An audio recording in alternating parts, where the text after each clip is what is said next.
This is the truth, the whole truth, and nothing but the truth. No, I'm not under oath. I'm reciting the first line of the Emerald Tablet. The Emerald what now? The Emerald Tablet, written by Hermes Trismegistus.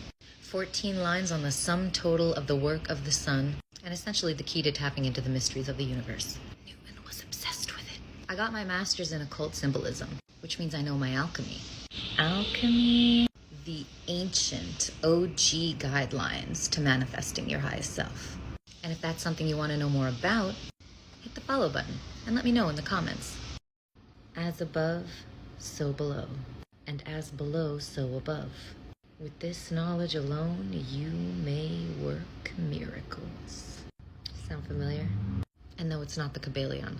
Why does it look like I'm crying? That was the second line of the Emerald Tablet. And I'm gonna let you in on a little secret. It's a mistranslation. Even Isaac Newton mistranslated it. So let's get into it.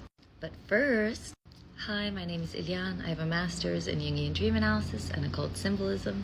And I'm a writer, teacher, tarot reader, and shapeshifter. I turn into a cat sometimes. As you may or may not know, the origins of the Emerald Tablet are still unknown.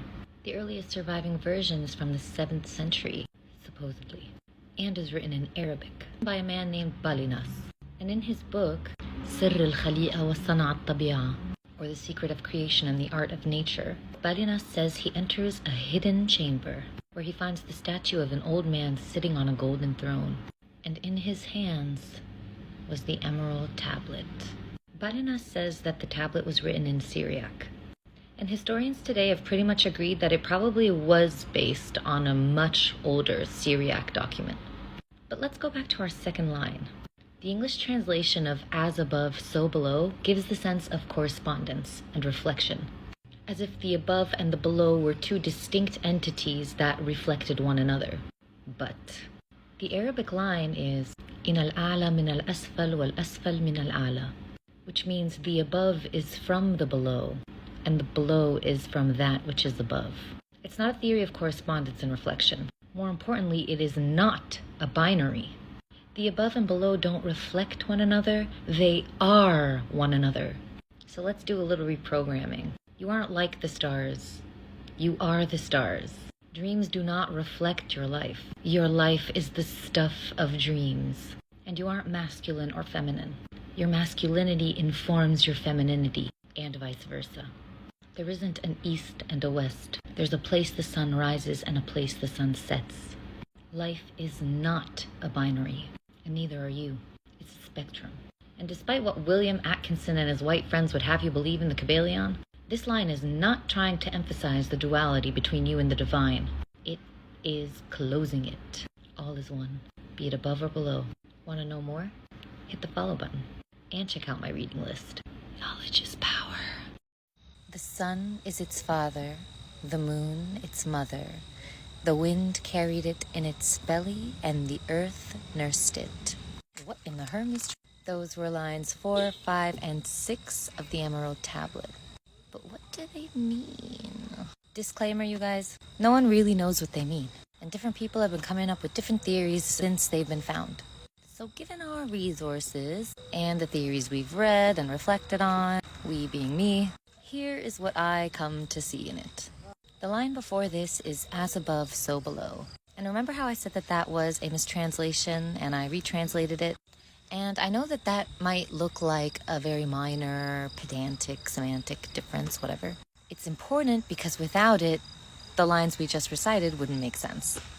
Because the above and below are of one another, that's a clue that there's a kind of transference happening rather than reflection.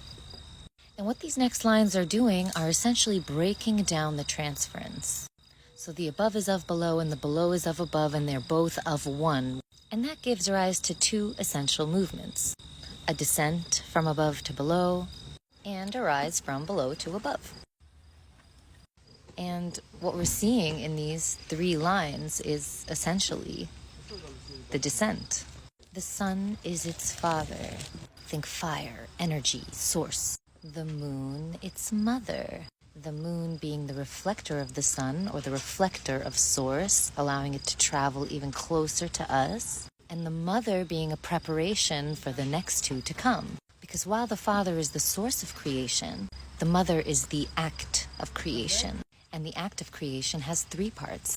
The moon, then the wind, or womb, that carries it in its belly, and finally the earth to nurse or feed it, to really bring it to life, to give it those boom. So what's happening in these three lines? Source is essentially traveling from sun to reflect off of moon, to travel through the wind, to manifest into form and matter. Because all things are done by one, by the adaptation of one manifestation. Also in the line before. And it's really interesting to note here the Kabbalistic echoes. Because in Kabbalah, Ein Sof travels all the way down the tree of life until it manifests in Malkut. And what's Malkut? It's you, baby. It's you. This is the truth, the whole truth and nothing but the truth. As above, so below, and as below, so above. And the work of all miracles is done by one, through the adaptation of one manifestation. The sun is its father, the moon its mother, the wind carried it in its belly, and the earth nursed it. Father of talismans, keeper of wonders, with it you will be complete in power. Bet you thought I was under oath for a second. But that was the first half of the Emerald Tablet. And in my last video on it, I explained what I interpret to be the sun, moon, wind, and earth. But what is this Father of Talismans business? Excellent question. Notice how this is the second father to come up in this tablet. The first being connected with the element of fire. The mother is then connected to water through the moon, and the wind and earth complementing the mother as themselves.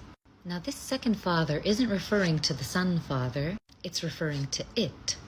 It in its manifest totality after its journey from sun to moon to wind to earth.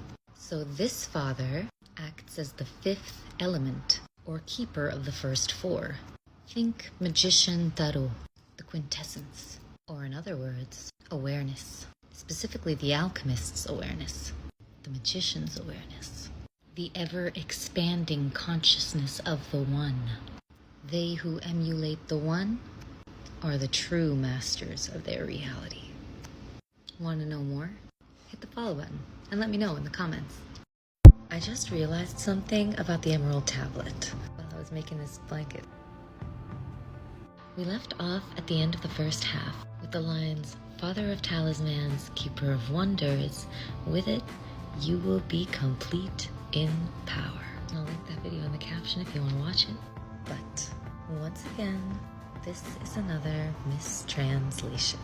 Even I and Isaac Newton mistranslated it. Because what the line really is Kamil Quwa, Nar Sarit Ard, which means so complete in power, it turns fire to earth. And then it goes on to tell us how we can harness that power. Shall we continue?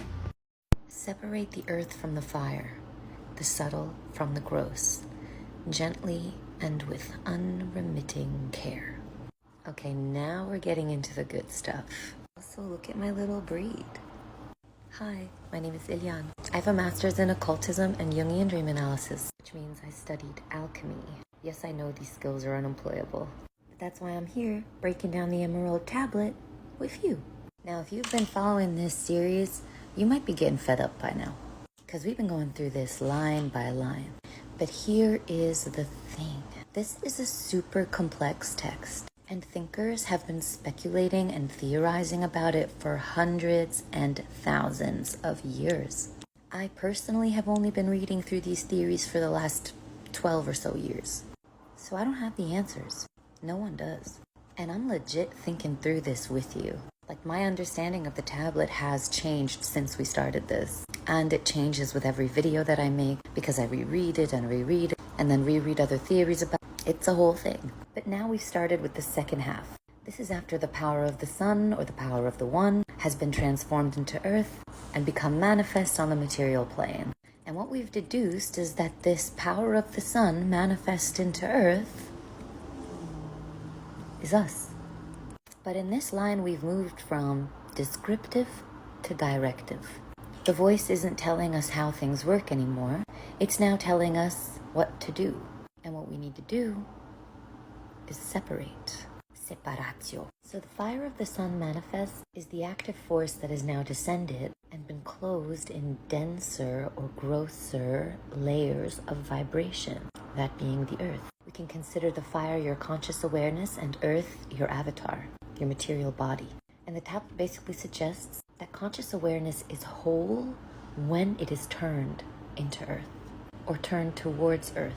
And what that suggests is that our new conscious awareness can help us reestablish connection with source when we turn it inward towards the self, when we become conscious observers, objective observers, alchemists. The power of your introspection will separate the earth from the fire and the subtle from the gross. You will be the quintessence working on itself from the ground up. You will separate yourself from yourself. This is, I believe, the act of Nigredo, the dissolution, the bringing of a new light of awareness to the black hole of unawareness, the breaking up of that original union. Separate yourself. Let's finish the emerald tablet. Separate the earth from the fire, the subtle from the gross, gently and with unremitting care. It rises from the earth and descends from heaven. It gathers to itself the strength of things above and of things below. By means of this one thing, all the glory of the world shall be yours, and all obscurity flee from you. It is power, strong with the strength of all power, for it will penetrate all mysteries and dispel all ignorance. By it the world was created. From it are born manifold wonders, the means to achieving which are here given. It is for this reason that I am called Hermes Trismegistus, for I possess the three essentials of the philosophy of the whole universe. This is the sum total of the work of the sun. Okay, Hermes, narcissist mind. Okay, so lots to unpack here. For the time being, let's just focus on the most important stuff, or like what I think are the most important stuff. And remember, I'm just one person, and this is just my interpretation, and this could mean a whole other thing to you if you want it to. If you've been watching this series, then you know that the tablet is built upon one main premise: as above, so below. Or the above is of the below, and the below is of the above. This is reiterated by the statement that here on earth, its power remains one and undivided.